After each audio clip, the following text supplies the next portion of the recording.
माड़ा बंदा भाजी पैसे कोई नहीं आन तो मंडी के पैसे गए झड़ तो सौदे बाद पैसा कोई नहीं है इस वेले भाजी 5 बच्चे ने लेट ब्याह होया है कोई बाबा चिर बाद 40 साल बाद ब्याह होया है 40 साल बाद तो फिर अखराजात नहीं पूरे भाई जान मंडी के बंदे करें आड़ती फड़िए वो घर आते रहे उन्होंने पैसे दे देने जेह्ड़े पूंजी मेरे को बार बार फेरे पाते मैं आख्या भी मुकाओ हूँ पाने के पैसे को नहीं जाने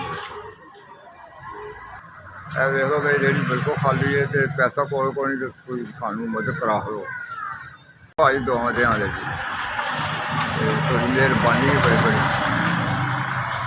शुक्रिया अदा करा बाद सौदा थोड़ा जहा पवा दो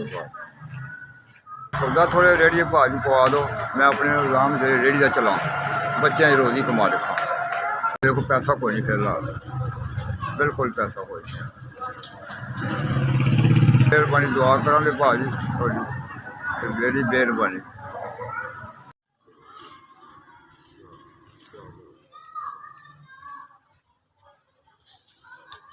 क्या 4000 रुपये चाहिए भाजी बड़ी मेहरबानी 4000 रुपये थोड़ा मैनू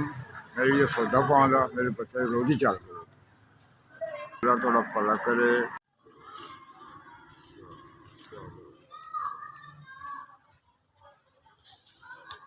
क्या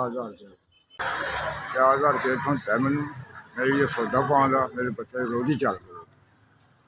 पड़े थोड़ा भला करे मैं रेहड़ी जवा हो गया